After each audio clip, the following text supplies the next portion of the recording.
Hello guys, this side Kishore and you are watching Saparthi the Classmate YouTube channel. In this video, I am going to discuss UPSC Mains 2023 A-shape papers. And here we have question number 2. जैसे कि आपको पता है कि मैंने question number 1 पहले video में कर रखा है. अगर आपने अभी तक नहीं देखा है तो जाकर देख लें. अगर आपको इस चैनल के वीडियोज अच्छे लग रहे हैं और आपकी पढ़ाई में हेल्प मिल रहा है इससे, तो कृपया करके चैनल को सब्सक्राइब कर बेल आइकन को ऑन कर लें ताकि मैं जब भी वीडियो अपलोड करूं आपको इंस्टेंटली नोटिफिकेशन मिल जाए. तो आइए दोस्तों, हम लोग क्वेश्चन नंबर 2 जो है उसको हम लोग देखते हैं. यहाँ पे लिखा हुआ है कि visionary decision making happens at the intersection of intuition and logic. यानी दूरदर्शी निर्णय तभी लिए जाते हैं जब अंतर्ज्ञान और तर्क का परस्पर मेल होता है. तो ये स्टेटमेंट है, इस पे आपको क्या करना है, एक प्यारा सा ऐसे लिखना है. ठीक है, तो चलिए हम लोग इसको कैसे शुरू करेंगे, कैसे इसको लिखेंगे, इसको हम लोग समझते हैं. और प्रॉपर आंसर, कंप्लीट आंसर मैं आपको लिख कर दिखाऊंगा. पहले समझा देता हूं और उसके बाद मैंने ऑलरेडी ऐसे लिख रखा है, तो उसको आप देखेंगे और अपना आंसर राइटिंग उसके थ्रू प्रैक्टिस करेंगे. पहले मैं चीजों को एक्सप्लेन कर देता हूं जिससे आप उस स्थिति में आ जाएं कि इस ऐसे को खुद से लिख पाएं. ठीक है, तो आइए दोस्तों, तो जैसे हम लोग को पता है दोस्तों कि जब भी हम लोग कोई ऐसे लिखते हैं तो ऐसे लिखते हैं या आंसर राइटिंग करते हैं. जैसे क्वेश्चन पूछा गया, ये तो एक पॉइंट क्या बोलते हैं, स्टेटमेंट दिया हुआ है, उस पे आपको ऐसे लिखना है. जब आप GS 1, 2 या 3 का क्वेश्चन देखेंगे तो उसमें क्या होता है, उसमें क्वेश्चन पूछा रहता है, उसको आपको डील करना होता है, उसके आंसर को देना होता है.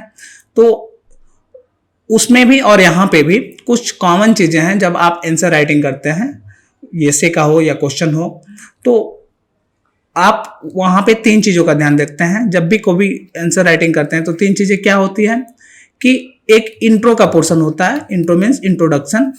आप उसके बारे में परिचय देते हैं कि आप क्या समझें, क्वेश्चन को कैसे समझें. और उसके बाद बॉडी का पोर्शन होता है और लास्ट में आपको कंक्लूजन देना होता है. बॉडी में आप पॉइंट करके या टॉपिक वाइज करके आप 1 2 3 करके भी लिख सकते हैं और अपना आंसर राइटिंग आगे बढ़ा सकते हैं. तो ये बेसिक 3 चीजें होती है जिसके बेस पे हम लोग आंसर राइटिंग को करेंगे. ठीक है, तो ये इंट्रो का पोर्शन, बॉडी और लास्ट में कंक्लूजन. तो देखिए, इंट्रो के पोर्शन में हम लोग क्या लिख सकते हैं. इंट्रो के पोर्शन में हम लोग क्वेश्चन को डील करेंगे कि क्वेश्चन बोलना क्या चाह रहा है, और बॉडी में डिटेल में चीजों को बताएंगे, और लास्ट में एक बैलेंस कंक्लूजन देते हुए हम लोग अपना ऐसे राइटिंग कंप्लीट करेंगे. ठीक है, तो आइए इसका प्रैक्टिस करते हैं और देखते हैं कि इसको कैसे हम लोग आगे बढ़ाएंगे. तो देखिए, इंट्रो आप शुरू करेंगे तो इंट्रो में कैसे क्वेश्चन को आप अटेम्प्ट करेंगे. सबसे पहले ये जो लिखा हुआ है यहाँ पे दोस्तों, रुके मैं हाईलाइट कर दूं, ये विजनरी डिसीजन जो है, इसके बारे में आप बताएंगे कि विजनरी डिसीजन के बारे में आप क्या समझ रहे हैं वो. उसके बाद इंट्यूशन जो अंतर्ज्ञान है और लॉजिक, इन 3 चीजों को आप बताएंगे कि ये विजनरी जो डिसीजन है वो जिस बेस पे लिया जाता है उसको आप वास्तव में समझ पा रहे हैं या नहीं पा रहे हैं. जैसे ये विजनरी डिसीजन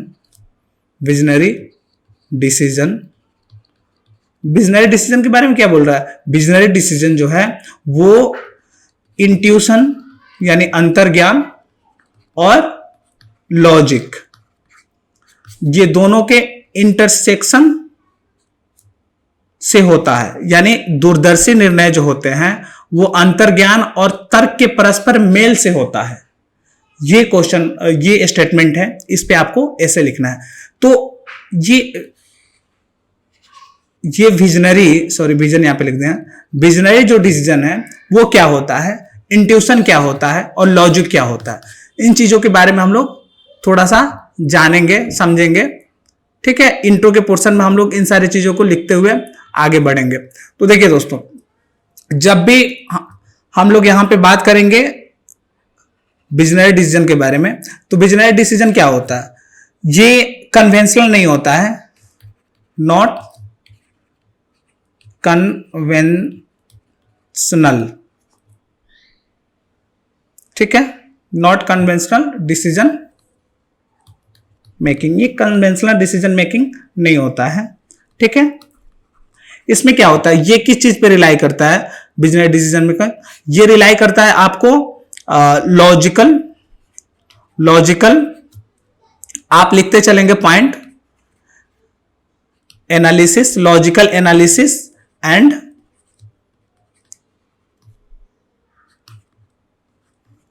एम्पेरिकल डेटा पे रिलाई करता है। किस पे रिलाई करता है, लॉजिकल एनालिसिस और एम्पेरिकल डेटा के बेस पे ये रिलाई करता है, क्या, विजनरी डिसीजन। अब एक तो पहले हम लोग ने विजनरी डिसीजन के बारे में चीजें थोड़ा सा एक्सप्लेन करा, अब थोड़ा सा हम लोग इंट्यूशन के बारे में, इंट्यूशन और लॉजिक के बारे में भी समझ लेते हैं। आप चाहें तो इसे अपने कॉपी में नोट डाउन कर सकते हैं। आगे हम लोग यहां इंट्यूशन के बारे में समझते हैं कि इंट्यूशन होता क्या है, इंट्यूशन होता क्या है। मैं दूसरे स्लाइड ले रहा हूं इसके लिए। आइए दोस्तों, यहां पे पहले हम लोग यहां पे इंट्यूशन के बारे में समझते हैं। इंट्यूशन, ठीक है, इंट्यूशन होता क्या है। देखिए दोस्तों, इंट्यूशन को आप गट फीलिंग भी बोल सकते हैं, गट फीलिंग, या आप इसे इनर नोइंग भी बोल सकते हैं। क्या बोल सकते हैं, इनर नोइंग। मैं इसको गट फीलिंग या इनर नोइंग को एक्सप्लेन करूं तो आप इसे बोल सकते हैं कि यह एक subconscious reservoir of knowledge and experiences होता है, यानी एक ऐसा नॉलेज जो आपके एक्सपीरियंस पे बेस होता है, जो आपके सबकॉन्शियस माइंड में होता है, जो आपके पास्ट जो एक्सपीरियंस होते हैं उसके बेस पे ये इंट्यूशन आपका क्रिएट होता है, ठीक है, यानी अंतर्ज्ञान, इंट्यूशन। तो इस चीजों को आप ऐसे लिख सकते हैं कि जो इंट्यूशन है वो गट फीलिंग या इनर नोइंग है, या इसे आप बोल सकते हैं जो, एक सेकंड, इसे आप ऐसे बोल सकते हैं कि ये कहां से ड्रॉ होता है, ड्रॉ फ्रॉम आवर कहां, सब कॉन्शियस रिजर्वर, यानी जो पहले से है, ऑफ नॉलेज एंड एक्सपीरियंसेस। तो ये हम लोग इंट्यूशन यानी अंतर्ज्ञान के बारे में चीजें थोड़ा सा समझें, ठीक है। आप इसको इंट्रो वाले पोर्शन में, जैसे विजनरी डिसीजन मेकिंग, इंट्यूशन, और एक आता है ये लॉजिक्स, तो लॉजिक्स के बारे में थोड़ा सा देख लेते हैं। ये लॉजिक्स होता क्या है, ठीक है, जिसे हम लोग हिंदी में तर्क भी बोलते हैं। इसको थोड़ा सा हम लोग डिफाइन करेंगे। ये इंट्रो का पोर्शन है। ये लॉजिक किस पे बेस होता है, बेस्ड ऑन किस पे बेस्ड होता है, ये होता है रीजन पे। क्या होता है, रीजन, जिसे हम लोग हिंदी में कारण बोलते हैं, रीजन या एविडेंसेस,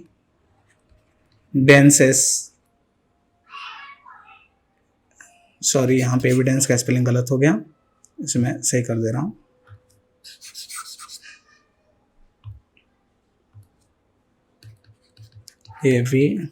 एविडेंसेस, रीजन, एविडेंसेस, या स्ट्रक्चर्ड थिंकिंग भी बोल सकते हैं इसको, स्ट्रक्चर्ड थिंकिंग पे बेस्ड होता है। तो क्या हम लोग समझे दोस्तों कि इंट्रो वाले पोर्शन में हम लोग जो विजनरी डिसीजन है, इंट्यूशन है और लॉजिक है, इसको डिफाइन करेंगे, और ये जो स्टेटमेंट है ये क्या बोल रहा है एक्चुअल में, इसको हम लोग एक्सप्लेन करके इंट्रो वाला पोर्शन कंप्लीट करेंगे। उसके बाद आता है बॉडी वाला पोर्शन। क्या आता है, बॉडी वाला portion.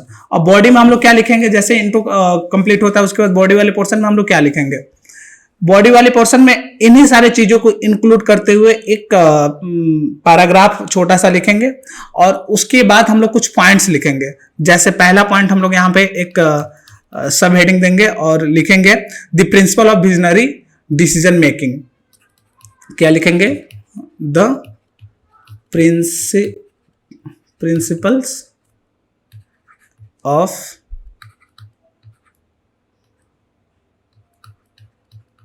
Visionary decision making.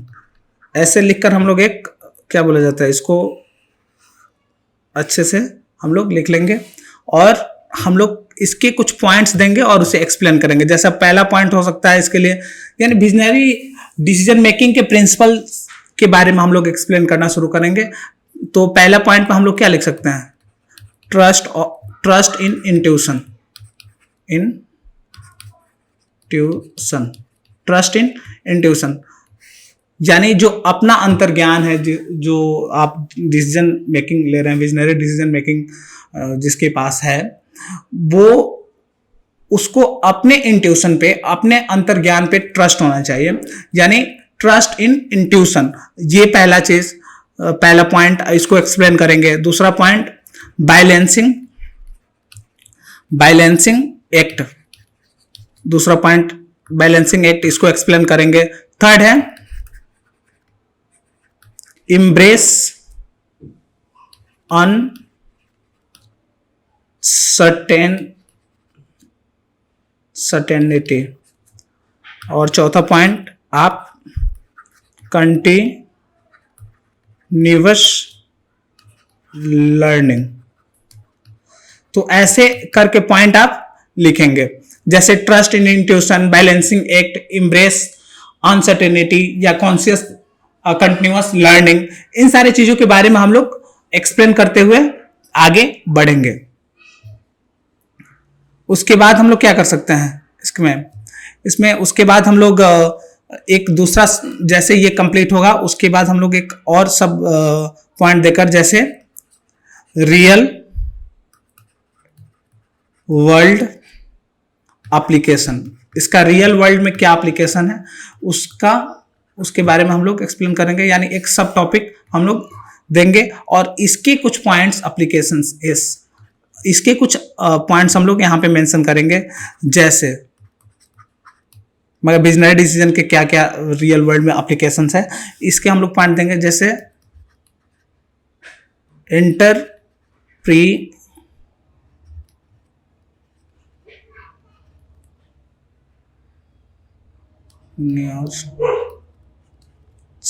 Entrepreneurship में इसका क्या यूज होगा, या सेकेंड पॉइंट आप दे सकते हैं कि साइंटिफिक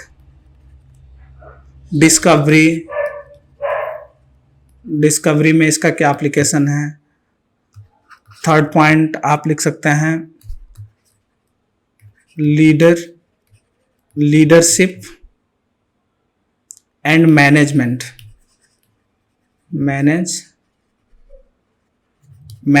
में इसका क्या एप्लीकेशन है। चौथा पॉइंट आप इसमें मेंशन कर सकते हैं कि आर्ट और क्रिएटिविटी में ये कैसे, इसका एप्लीकेशन क्या क्या हो सकता है।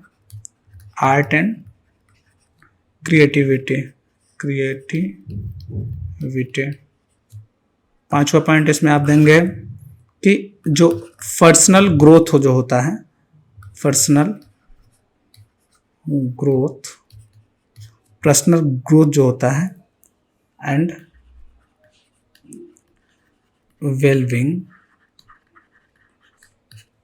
उसमें ये कैसे हेल्प करता है। तो इन सारे टॉपिक को आप देंगे और इसे थोड़ा थोड़ा एक्सप्लेन भी करेंगे। जैसे एंटरप्रेन्योरशिप में कैसे एप्लीकेशन, इसका क्या एप्लीकेशन है, क्या यूज है, इसके बारे में एक्सप्लेन करेंगे। यहाँ पे आप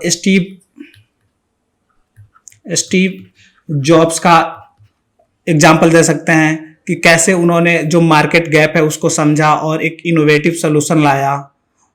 जो स्टीव जॉब्स हैं वो एप्पल्स के को फाउंडर हैं, उनका एग्जाम्पल मेंशन करते हुए आप इन चीजों को बताएंगे कि कैसे विजनरी डिसीजन उन्होंने लिया और चीज़ों को कैसे यूज करा। तो वो किस बेस पे, जैसे मार्केट गैप को समझना, इनोवेटिव सोल्यूशन लाना, जो उनका एक विजनरी डिसीजन था, ठीक है, उसमें उन्होंने कैसे ये लॉजिकल एनालिसिस करा और इंपेरिकल डेटा का यूज करते हुए चीज़ें करा। उनका जो पास्ट नॉलेज था, एक्सपीरियंसेस था, उसके बेस पे उन्होंने अपने गट्स फीलिंग को सुना, इनर नोइंग को समझा, यानी इंट्यूशन और लॉजिक का यूज करके एक विजनरी डिसीजन लिया। तो आप इसके थ्रू इसको एक्सप्लेन करेंगे। साइंटिफिक डिस्कवरी में आप कुछ एग्जांपल, जैसे अल्बर्ट आइंस्टाइन का एग्जांपल दे सकते हैं। अल्बर्ट आइंस्टाइन का आप एग्जांपल देते हुए बताएंगे कि कैसे उन्होंने एक डीप इंट्यूशन और लॉजिक के थ्रू, जैसे मैथमेटिकल रीजनिंग को कितना अच्छा से समझा और कैसे चीज़ों को मगर एक डीप लेवल पे जाके समझते हुए इन्होंने कैसे थ्योरी ऑफ रिलेटिविटी दिया। क्या थ्योरी ऑफ रिलेटिविटी के बारे में इन्होंने एक नया थ्योरी गढ़ा, एकदम से न्यू चीजें लाया। तो यहाँ पे साइंटिफिक डिस्कवरी में भी कैसे विजनरी डिसीजन मेकिंग करे गए हैं। तो अल्बर्ट आइंस्टाइन या स्टीव जॉब्स का एग्जांपल देंगे। लीडरशिप और मैनेजमेंट में आप चीज़ों को बताएंगे कैसे जो लीडरशिप है वो टीम को कैसे इंस्पायर करता है, या स्ट्रेटेजिक डिसीजन लेने में कैसे आपका विजनरी डिसीजन मेकिंग है जो इंट्यूशन और लॉजिक के बेस पे लिया जाता है। और आर्ट एंड क्रिएटिविटी में भी आप चीज़ों को एक्सप्लेन करेंगे। यहाँ पे आप एग्जाम्पल देते हुए चीज़ों को एक्सप्लेन करेंगे। जैसे पाब्लो पिकासो का आप यहाँ पे एग्जाम्पल दे सकते हैं, जो एक पेंटर, एक आर्टिस्ट थे। उन्होंने कैसा मगर डीप अंडरस्टैंडिंग और आर्टिस्टिक टेक्निक और प्रिंसिपल को अच्छा से ऑब्जर्व करके उसको एनालिसिस करके, लॉजिकल एनालिसिस करके, और उन्होंने कैसे एक विजनरी डिसीजन लिया और कितना उन्होंने इस क्षेत्र में आर्ट एंड क्रिएटिविटी में अपना कंट्रीब्यूशन दिया। तो ये जो उनका विजनरी डिसीजन था, उनके इंट्यूशन और लॉजिक पे कैसे बेस्ड था।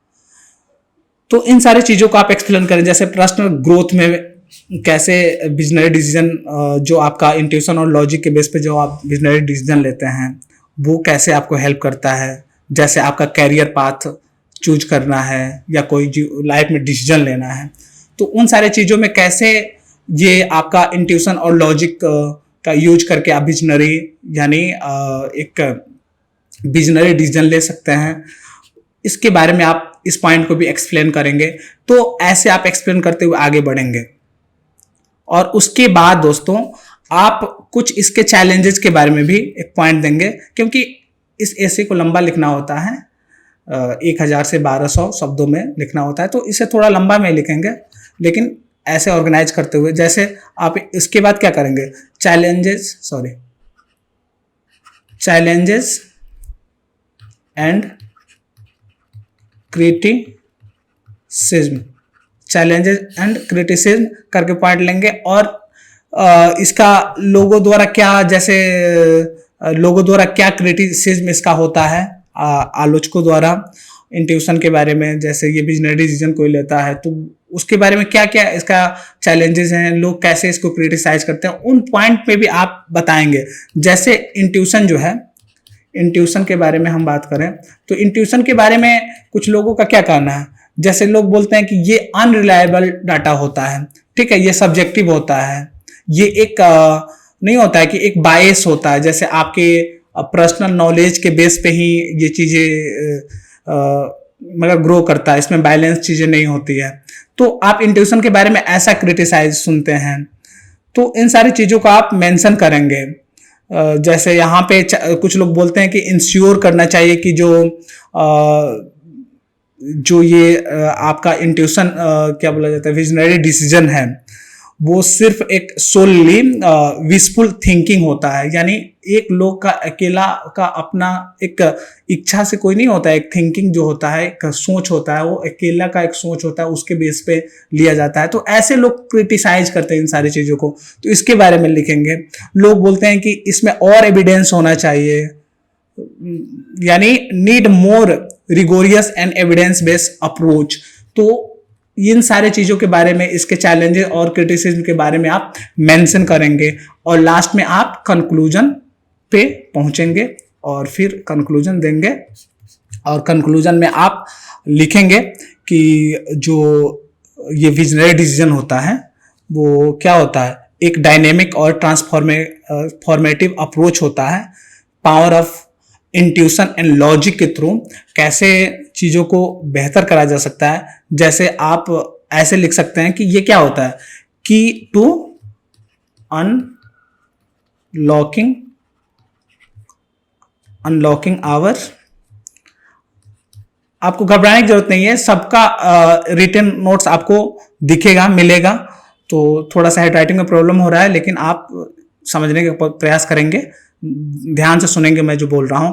की to unlocking our full potential and shaping a brighter future. तो आप मगर ऐसे लाइन लिख के चीजों को आप कि जो विजनरी डिसीजन मेकिंग होता है वो इंट्यूशन और लॉजिक के पावर के बेस पे एक की को अनलॉक करता है, जो हमारे पोटेंशियल जो unlock our full potential and shaping a brighter future, जो हमारे एक मगर सुंदर फ्यूचर को शेप करता है, पोटेंशियल को शेप करता है और बढ़िया बनाता है, हमारे फ्यूचर को बेहतर बनाता है। तो इन ऐसे करके आप चीजों को एक्सप्लेन करेंगे। तो आइए, ये तो हो गया, मैंने एक्सप्लेन करा आपको कि विजनरी डिसीजन क्या होता है, इंट्यूशन क्या होता है, लॉजिक क्या होता है, इंट्रो का पोर्शन आप कैसे लिखेंगे, उसके बाद बॉडी में आप कैसे पॉइंट्स देंगे, कैसे उसको एक्सप्लेन करेंगे, और लास्ट में इसको आप कंक्लूड कैसे करेंगे, कंक्लूजन कैसे लिखेंगे। तो ये चीजें मैंने आपको थोड़ा एक्सप्लेन करा। अब आइए इसको प्रॉपर कैसे आंसर राइटिंग करेंगे उसको थोड़ा सा देखते हुए चीजों को कंप्लीट करेंगे। आइए दोस्तों, जैसे यहां पे आप उसको ऐसे लिख सकते हैं आंसर में कि in the realm of decision making, realm का मतलब होता है क्षेत्र, area, decision making, there exist a unique and transformative approach known as visionary decision making. Unlike conventional decision making, which often rely heavily on logical analysis and empirical data, visionary decision making transcends the boundary of the ordinary. It emerges at the intersection of intuition and logic, harnessing the power of both realms to navigate the complexity of life, business, and creativity. In this essay, we will explore the concept of visionary decision making, its underlying principle, and its real world application, shedding light on profound impact it can have on our personal and professional lifes. ऐसे आप चीजों को करते हुए आगे बढ़ेंगे।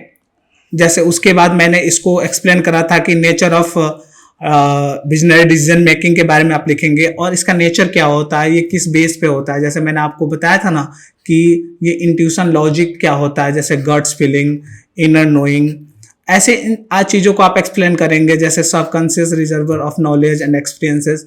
तो इन सारी चीजों को एक्सप्लेन करते हुए आप बढ़ेंगे। आप वीडियो को पॉज करके आराम से चीजों को पढ़ेंगे और इसे आप राइट डाउन भी कर सकते हैं, जिससे आपका एक आंसर राइटिंग कंप्लीट हो जाएगा।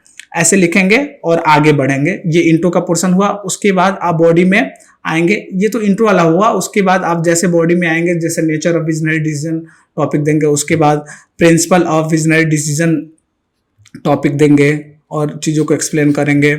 जैसे पहला trust in intuition, balancing act, embrace uncertainty, continuous learning, और उसके बारे में आप एक्सप्लेन करेंगे अपने तरीका से, या एक बार इसे जैसे आप पढ़ेंगे आपको आइडिया मिलेगा कैसे एक्सप्लेन करेंगे। उसके बाद आप रियल वर्ल्ड एप्लीकेशंस के बारे में, जैसे एंटरप्रेन्योरशिप के बारे में मैंने बताया था। और यहाँ पे क्या बोला था मैंने, एक को फाउंडर ऑफ एप्पल का एग्जाम स्टीव जॉब्स के बारे में आपको बताया था कि उन्होंने कैसे चीज़ों को करा, मार्केट गैप को आइडेंटिफाई करा और इनोवेटिव सोल्यूशन के थ्रू चीज़ों को अप्लाई करा और आज कितना फेमस है एप्पल्स का प्रोडक्ट या चीजें।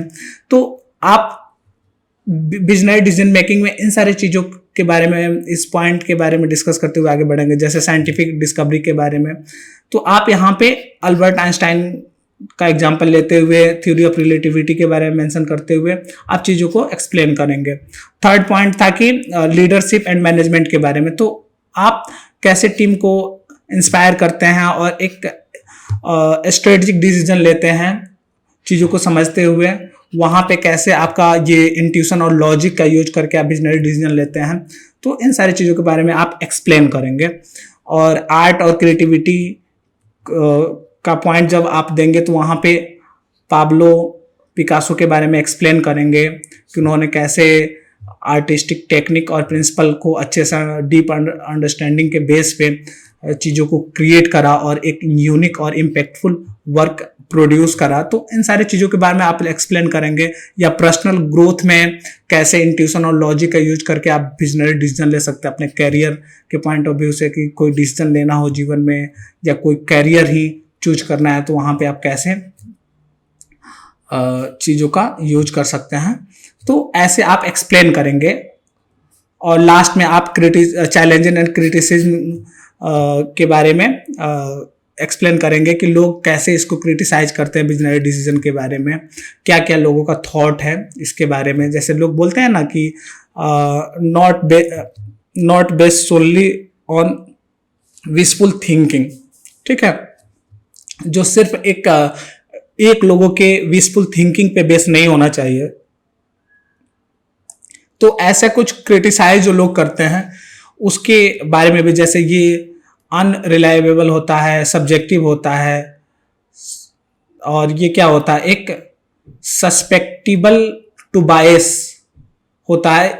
इन सारी चीज़ों के बारे में भी थोड़ा सा मेंशन करते हुए आप ये इसके चैलेंजेज है जो क्रिटिसाइज है इसके बारे में भी एक्सप्लेन करेंगे। और इन सारी चीज़ों के बारे में भी एक्सप्लेन करते हुए आगे बढ़ेंगे। और लास्ट में आप एक प्यारा सा कंक्लूजन देंगे जो आपके अंडरस्टैंडिंग और पूरे एसे के बेस पे जो रहेगा कि ये कैसे चीज़ों को सही करता है।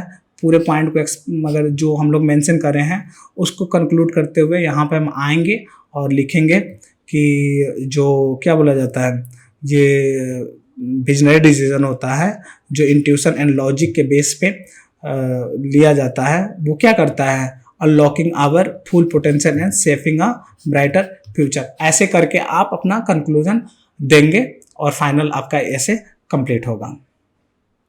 तो दोस्तों, आपको ये मेरा प्रयास कैसा लगा आप कमेंट बॉक्स में लिखेंगे। Thanks for watching, keep writing and keep practices. See you soon, bye.